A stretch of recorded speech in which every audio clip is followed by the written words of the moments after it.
하겠습니다. 우리 산업인과 우리 성도들이 함께 저녁 10시 기도회를 통하여서 실제적인 기도 응답을 체험하기 원합니다. 여러분 응답받으려고 하면 말씀을 제대로 붙잡아야 됩니다.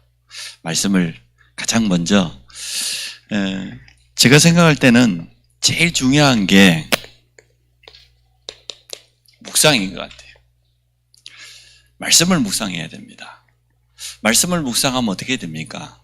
하나님의 말씀을 나에게 주시는 가장 중요한 메시지로 붙잡게 되죠.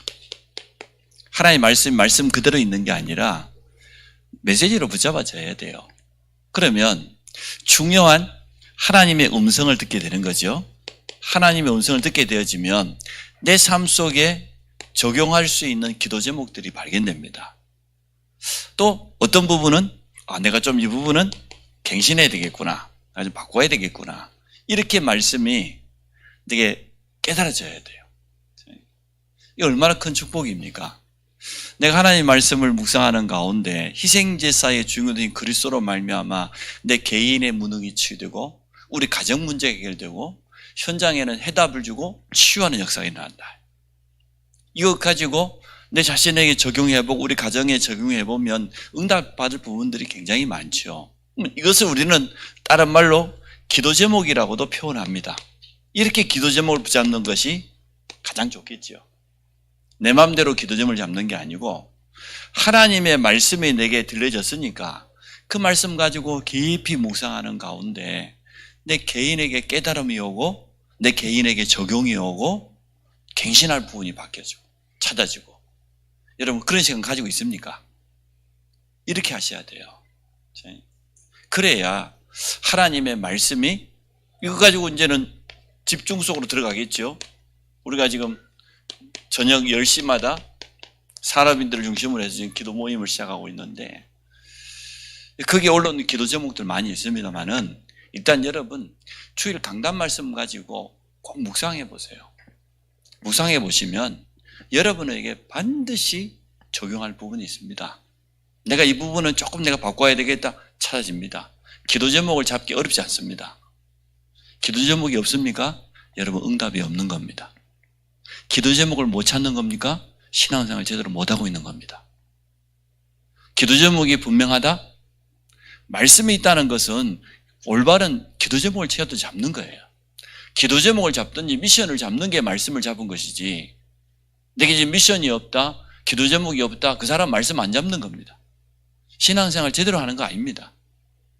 내 개인에게 다 물어보고 싶어요. 기도 제목은 뭐냐고. 정말로 우리가 예배를 드리고 나면 조금만 묵상해 보면 내게 메시지로 와닿는다니까요. 하나님의 음성으로. 그러니까 그 속에서 올바른 기도 제목들이 나오는 거죠. 이것 가지고 집중하게 되면 일단 이게 임해요. 하나님의 약속하신 성령께서 임재하시겠다 그랬잖아요.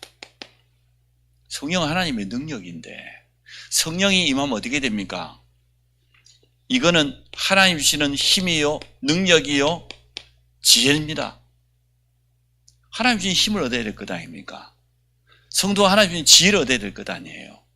쉽게 말하면 이 속에서 5가지 힘, 오력이 나오는 거예요. 그럼 여러분 얼마 지나지 않아서 하나님의 말씀을 붙잡고 조금 집중하고 기도했더니 말씀이 성취되는구나. 여기까지 체험하게 돼요. 이렇게 되어지면 그 어떤 사람도 믿음이 생깁니다. 증거가 옵니다. 당당하게 증인으로 서게 되어집니다. 왜 저 사람이 저렇게 안 변할까? 안 바뀌지? 말씀을 붙잡지 않아서 그래요. 예배는 드린다고 했는데 실제적으로 하나님의 말씀을 내게 주시는 메시지로 붙잡지 않았기 때문에 또 그 속에서 중요한 기도 제목을 찾지 못하고 있기 때문에 기도는 한다고 하지만 건성건성이에요. 제대로 된 기도가 안 돼요. 말씀 성취를 체험하지 못하니까 자기 개인의 삶에 변화가 없어요. 오늘 여러분이 얼마든지 응답받을 수 있습니다. 일단 여러분이 예배는 우리 삶의 가장 첫 번째 우선순위 아닙니까? 예배를 드렸거든 매일마다 말씀 묵상하는 시간을 조금만 가지면 돼요. 한 3분, 5분 안 되면 주보에 있는 주일 말씀을 읽어보면 되니까. 나온다니까 이렇게요. 렘넌트들에게도 이 부분을 꼭 가르쳐줘야 돼요. 말씀을 묵상하는 거하고 말씀을 내 삶에 적용하는 거하고 올바른 기도 제목을 찾는 법을 알려줘야 돼. 그러면 그때부터가 진짜 기도가 되어지는 겁니다. 그걸 우리는 집중이라고 해요. 올바른 기도 제목도 붙잡지 못했는데 집중하면 무슨 역사가 일어나겠습니까? 어디에 집중할 겁니까? 하나님과 나와의 계약이 맺어지지 않았는데 어디에다 집중할 거예요? 분명한 하나님과 나와의 언약이라고 하는 계약이 체결되어져야 집중할 수 있는 것 아닙니까? 여러분 그렇게 되시기 바랍니다. 말씀이 분명하면, 기도 제목이 분명하면 집중이 되어지는 것이지 집중하는 게 아니에요. 이건 하나님의 분명한 약속이기 때문에 집중할 수밖에 없잖아요. 이렇게 우리 렘넌트들을 도와줘야 되고 새 가족을 도와줘야 돼요. 오늘 우리 수협에 나온 분들은 다 사명자들이기 때문에 여러분이 이렇게 하시면 돼요. 그러면 말씀이 성취된다. 하나님이 나와 함께 하시는 이 축복을 날마다 누린다. 실제로 내게 응답의 증거가 온다. 어렵지 않습니다. 굉장히 믿음이 사실적이 되어져요.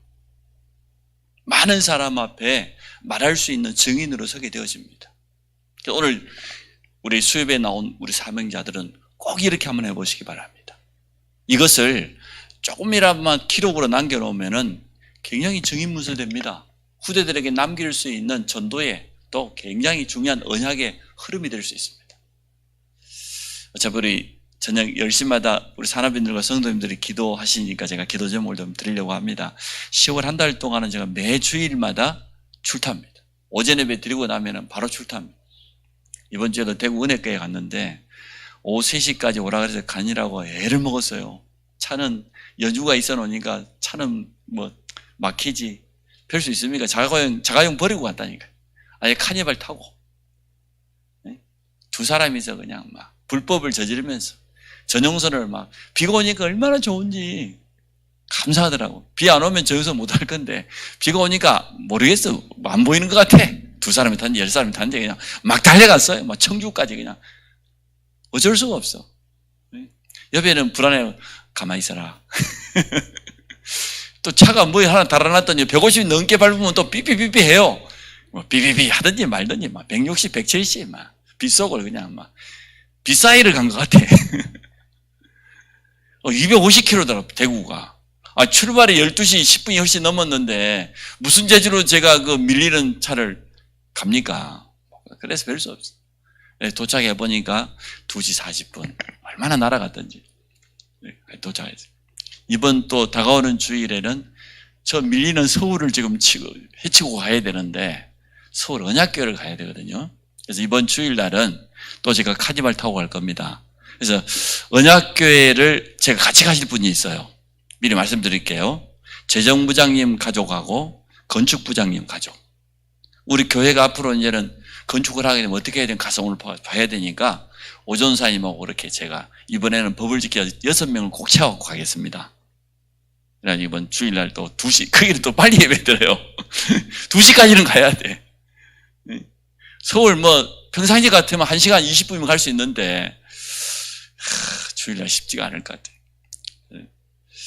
기도해 주시기 바랍니다. 내일 또 우리 구리까지 가야 되는데 우리 동문들 모아놓고 또 강의도 하나 해야 되고 그렇습니다. 계속 지금 10월 한 달 동안에는 11월 초에 있는 우리 제3회 세계 RTS 대회를 앞두고 우리 RTS에 대해서 좀 동문회 전체성도 좀 회복하고 또 RTS 후원을 놓고 전국교회를 순회하면서 이렇게 계속 헌신 예배를 드리게 되었습니다. 저 혼자만 가는 게 아니고 우리 지금 동문 소상위원들 중심으로 해서 매주마다 중요한 교회들을 방문하면서 지금 인도받게 되어졌습니다. 기대해 주시기 바랍니다. 자, 오늘 대속물입니다. 굉장히 중요한 단어지요. 자, 첫째 그러면 죄가 뭡니까? 죄의 의미를 보니까 이거예요. 이렇게 관역이 있는데 제가 그림 못 그리는 건 다 아시죠? 관역이 한가운데 딱 맞춰져야 되는데 죄는 뭐냐? 관역을 벗어난 거예요. 더 정확히 말하면 하나님의 뜻을 벗어난 거예요. 하나님의 말씀을 벗어난 거예요. 하나님의 법을 어긴 거예요. 그걸 죄라고 그래요. 원어에 보니까 죄가 이래요. 관역을 벗어난 거예요. 하나님의 법이 우리의 모든 것의 기준인데 그 기준점을 벗어나 버린 걸 죄라고 그래요.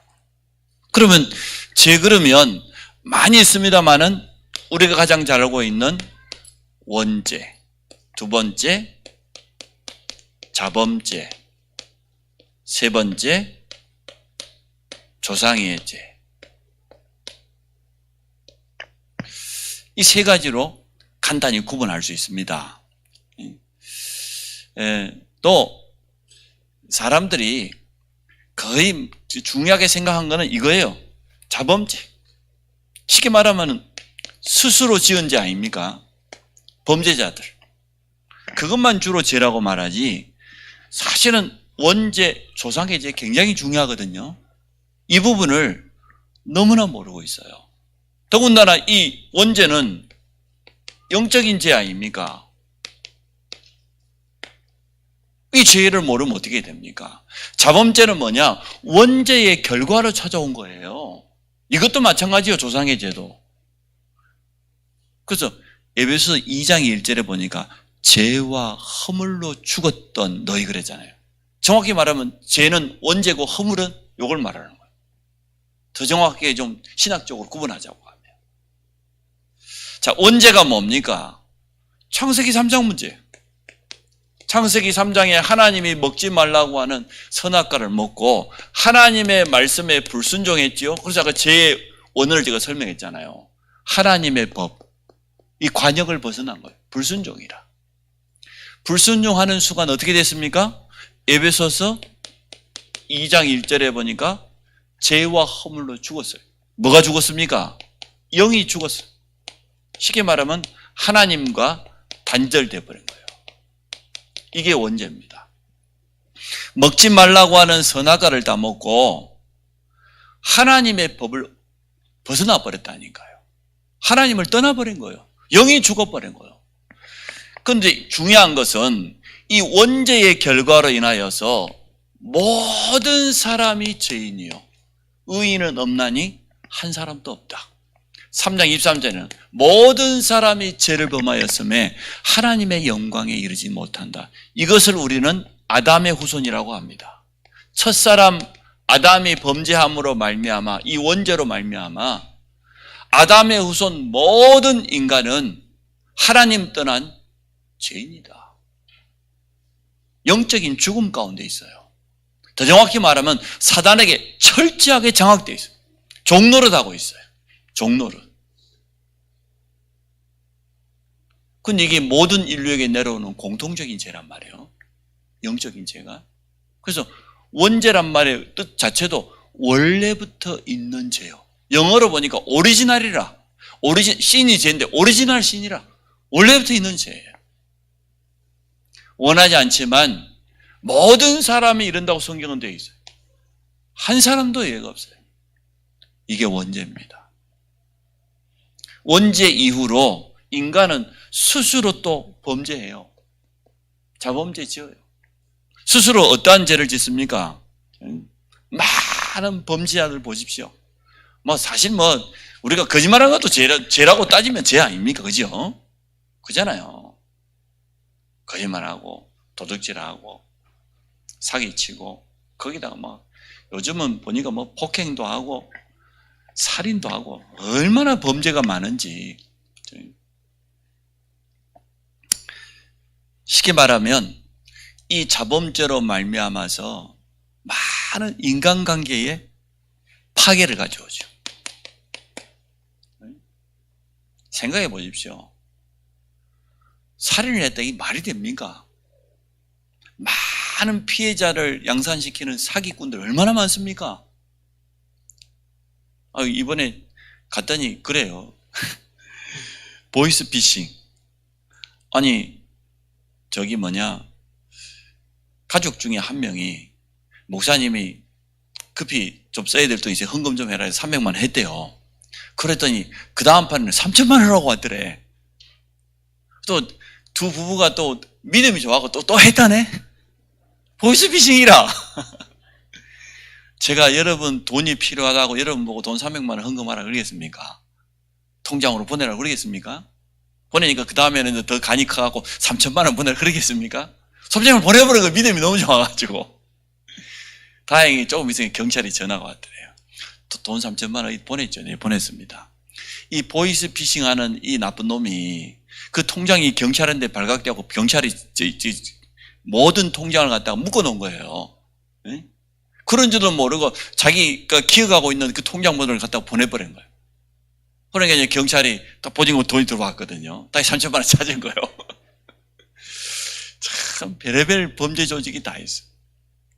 이야, 참 사람이요 사단에게 완전 장악돼 버리면 얼마나 악한지 모릅니다. 푸틴 보세요. 이유도 없는 전쟁을 일으켜가지고 지금 얼마나 많은 사람이 죽었는데 도대체 한가운데다가 미사일 쏴버려. 그것도 가장 중요한 발전소 근처에만 다 쏴. 완전 범죄자입니다. 사단에게 완전 이용당하고 있습니다. 북한 보십시오. 북한 주민이 먹을 게 없어가지고 뭐 쉽게 말하면은 코로나 들어가면 북한은 치료제도 없어요. 그런데도 불구하고 핵을 개발하고 참 막해요. 그러면 여러분 자범죄를 지으면 어떻게 되는 줄 압니까?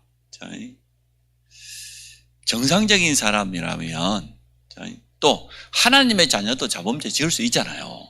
자범죄 지으면 어떻게 되는가 여러분? 기분이 좋던가요? 집사람하고 막 대판 한번 싸웠어. 기분이 막 날아갈 것 같아요?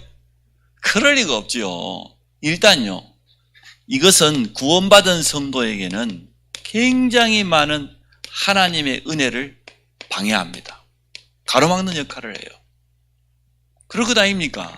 구원받은 성도가 성도의 참된 축복을 제대로 누린다고 하면 참 예배만 들어도 하나님 은혜가 임할 건데, 여러분 저 밖에서 제주고 와고 예배 들어봐요. 마음 전혀 안 편합니다. 속은 부글부글 끓고 있는데 무슨 메시지가 들어오겠어요? 굉장히 위로부터 내게 임하는 은혜가 너무너무 많은데 이 모든 것들을 전부 가로막아 버려요. 그럴 것 아닙니까? 그럼 뭐라고 했습니까? 예물을 드리기 전에 형제하고 혹시 싸운 거 있냐? 감정이 상한 거 있냐? 예물 드리지 말고 가서 먼저 화목하고 와서 예물을 드리라 그랬어요. 무슨 말입니까? 예물을 드린다 그 말은 예배를 드린다 그 말인데, 예배를 드리기 전에 여러분 마음속에 상한 감정이 있고 말이요, 미움이 있고 끊임없는 속에서 올라오는 분노가 있는데 그 부분을 해결하지 않고 어떻게 예배가 드리겠어요? 어떻게 하나님 말씀 드릴 수 있겠어요? 그 사람하고 찾아가서 용서하고 아니면 용서받고 화해하고 그리고 와서 예배를 드리라는 거예요. 맞죠? 예배가 너무 중요해요. 그것은 지금 화해, 용서보다 더 중요한 것은 예배를 드리는 게 너무 중요한데 예배에 걸림돌되는 모든 것들을 다 제하라고 말이거든요. 조상의 죄, 주로 무엇 때문에 옵니까? 우상 숭배, 귀신 섬기는 제사, 고사, 미신, 세상 풍속, 점술, 역술. 성경은 분명히 경고합니다. 우상 숭배하는 자에게 후손 3, 4대까지 저주가 대물림 된다고 그랬어요. 재앙이 대물림 된다고 했어요. 특별한 질병, 특별한 장애, 특별한 정신병, 이상하게 가난, 무능이 대물림되고, 어떤 집안에는 말이요 계속 가정이 무너지고, 우상 숭배하면 그렇게 된다고 했어요. 그 결과에 대해서는 한두 가지로 말할 수는 없어요. 영적 문제가 너무나 심각하게 내려오니까. 성경은 이 세 가지 죄를 말해주고 있습니다. 근데 성도들이 오해하는 부분이 있어요. 나에게 문제가 왔다, 큰 질병이 왔다, 내가 죄 지어서 그러나? 그럴 수도 있겠지만 대부분 하나님의 특별한 계획이 있어요. 하나님의 가장 좋은 계획이 있는 것이지, 내가 몸이 아프다, 우리 객체 사업이 굉장히 어려워지고 큰 문제가 왔다, 많은 사람들이 착각합니다. 아닙니다.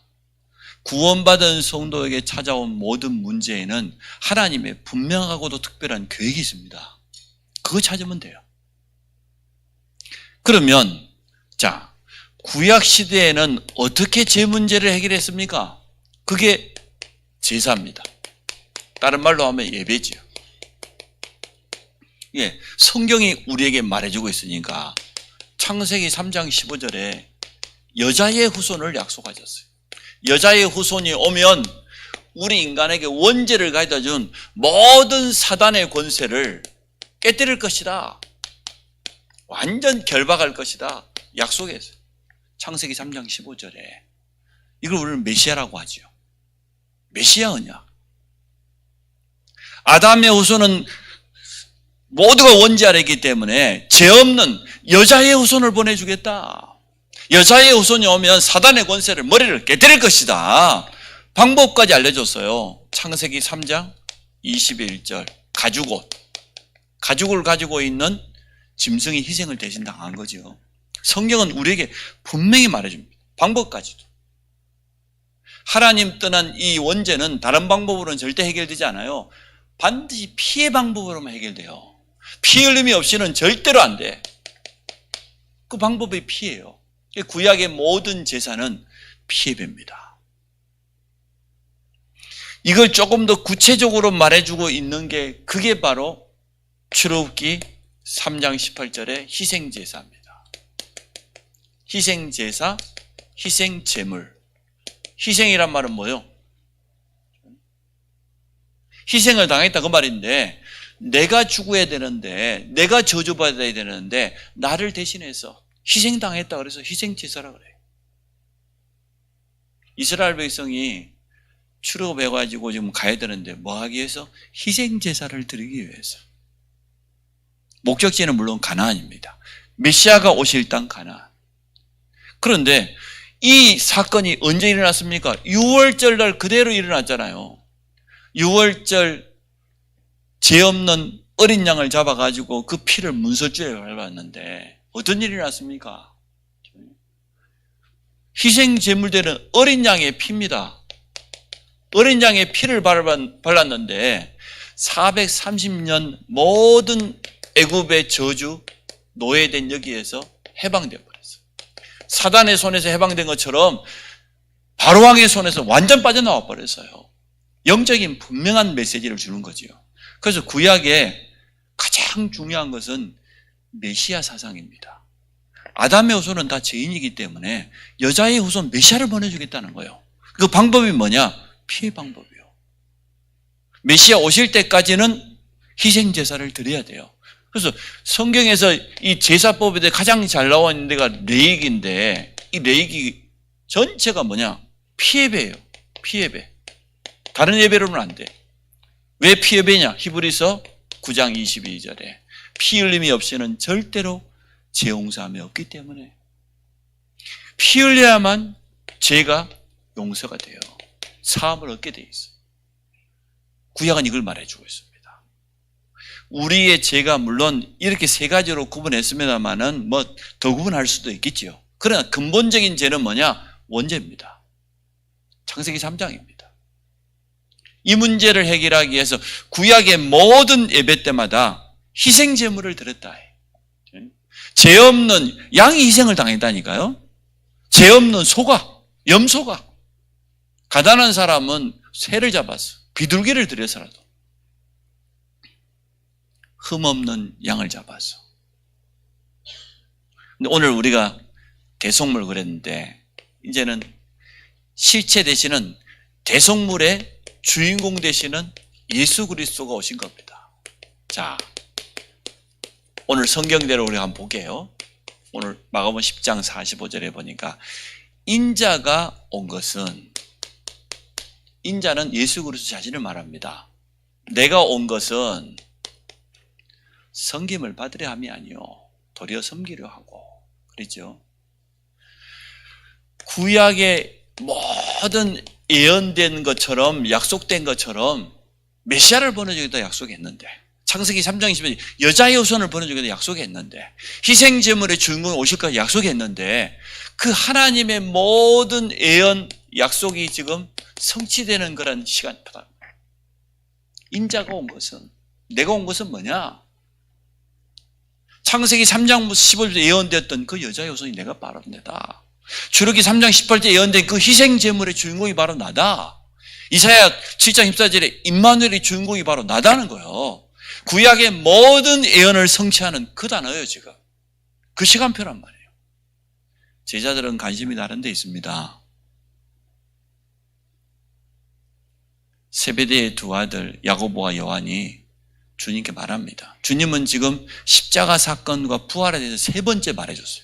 나는 올라가면 대제사장들에게 잡혀서 십자가 지게 될 것이다. 죽게 될 것이다. 그 이야기하고 있는데 제자들의 관심은 전혀 귀에 들어오지 않아요. 주님의 영광이 임할 때 나는 오른편에, 내 동생은 왼편에. 두 형제가 지금 자리 싸움하는, 권력 다툼하는 그 12명 그 제자들이. 근데 그 말을 듣고 옆에 있는 나머지 10명의 제자는 가만히 있었냐? 화가 나가지고요.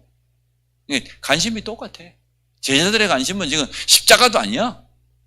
주님이 베푸신 이 놀라운 기적과 이적을 보고 3,000명, 5,000명 수많은 사람들이 구름대처럼 몰려오기 때문에 주님의 영광이 임할 때, 주님이 좋은 자리로 나갈 때 이스라엘의 왕이나 될 줄 알았겠죠.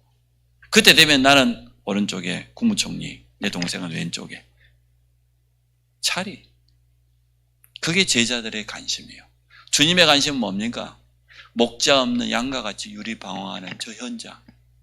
거기에 주님 관심인데 제자들의 관심은 여기 있어요. 참 안타깝죠. 그때 한 말이에요, 지금. 응? 천국에서 누가 오른편하고 그게 문제가 아니고 지금 내가 무엇하러 왔냐 말이에요. 인자가 온 것은 섬김 받으려고. 자리 그게 아니다 지금. 응? 도리어 섬기려 하고. 참. 그래서 오늘 이 말씀을 여러분이 잘 깨달아야 됩니다. 우리의 관심도 혹시나 그렇지 않냐 말이에요. 지금 구약의 모든 예언의 실체란 말은 무슨 말입니까? 주인공이 오셨는데 주인공에는 관심이 없고 다른 데 관심이 있어요. 천주교 보세요. 주인공 대신 예수 그리스도는 없고 마리아가 뭘 했는데? 뭘 했습니까? 물론 했지 하기는. 동정녀가 하여튼 아들을 낳았으니까. 마리아가 십자가를 대신 졌어. 뭘 했어? 근데 뭐 한다고 그렇게 마리아를 높인지 모르겠어. 참, 하여튼 완전히 잡힌 사람들이요, 천주교인들은. 성경에 마리아에 대한 기록이 얼마나 있다고 그렇게 인자하신 마리아여 내 기도를 들어주소서. 마리아가 왜 우리 기도를 듣는데 글쎄. 참. 주인공을 잃어버린 성탄절, 주인공이 없는 그 종교들이 너무 많아요. 자, 이 완성이 바로 십자가 사건입니다. 그래서 이제 대속물이잖아요. 희생제사하고 똑같은 말인데 대속물은 무슨 말이냐? 대신 노예를 사기 위해서 대신 그 사람의 범죄를 사하기 위해서 대신 그걸 대속물이라고 해요. 돈으로 줄 수도 있겠죠. 그런데 우리의 모든 죄를 대신하는 대속물, 그분이 바로 예수 그리스도입니다. 다른 방법으로는 절대 안 됩니다. 죄 없는 분이 반드시 십자가 져야 돼요. 구약에는 죄 없는 짐승이 대신 희생을 당해서 희생제사라고 했는데 이제는 죄 없는 그리스도께서 우리를 위하여서 십자가 지지 않으면 절대로 그만큼 우리 죄가 크다는 거예요. 다른 것으로는 속할 수 없어요. 우리 인간이 하나님 떠난 이 죄는 이 세상 모든 걸 다 내놔도 해결할 수 없어요. 하나님이신 그분이 오셔서 십자가 지지 않으면 절대로 안 돼요. 그 십자가에서 뭐 했습니까? 보혈. 주님 말했지요. 요한복음 19장 30절에 다 이루었다. 구약의 모든 약속이 다 성취됐어요. 이 사건을 통하여서 창세기 3장 15절의 약속이 그대로 이루어진 겁니다. 사단의 권세를 완전 깨뜨려 버린 거예요. 사단은 마지막에 지옥 갈 거면 사단은 없어지는 존재가 아니에요. 영적인 존재는 사라지는 게 아니에요. 우리 인간은 영적 존재이기 때문에 죽으면 끝이다. 그거 다 틀린 말이에요. 영원해요. 영적 존재는. 근데 사단은 없애는 게 아니야. 영원한 지옥에 가두는 그때까지. 주님 제2만 그때까지 이 흑암 권세를 완전 결박해 버렸어요. 이게 승리하신 주님. 하나님의 약속이 그대로 이루어졌습니다. 그래서 베드로가 말한 겁니다. 다른 이로서는 구원받을 수 없다. 다른 이가 대속물이 될 수 없다 그 말이에요. 쉽게 말하면. 다른 사람이 아무리 희생을 당해도 우리의 죄를 갚을 수 없다. 해결할 수 없다. 천하 인간에 우리에게 대속물이 되고 구원자 되시는 분은 오직 한 이름밖에 없습니다. 그 이름이 예수 그리스도요. 히브리서 2장을 한번 찾아볼까요? 히브리서 2장 14절 15절 한번 봅시다.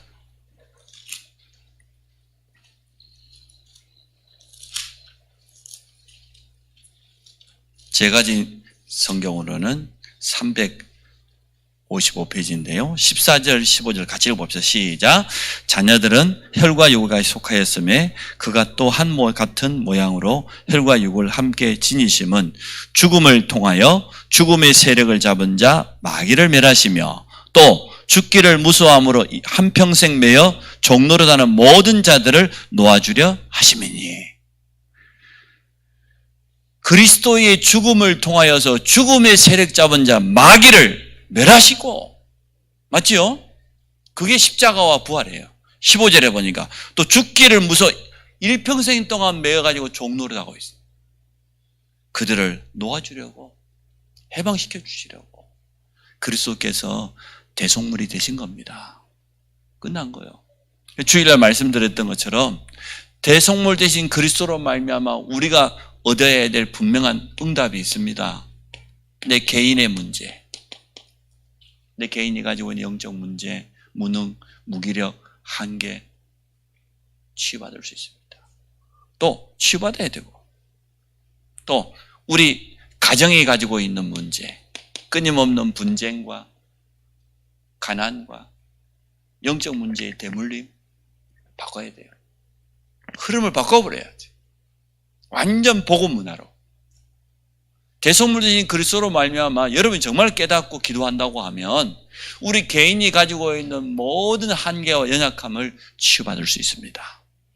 우리 가정을 그토록 분쟁을 일으키고 말이에요. 끊임없이 대물림을 가져다 주고, 그것도 좋은 것도 아니잖아요.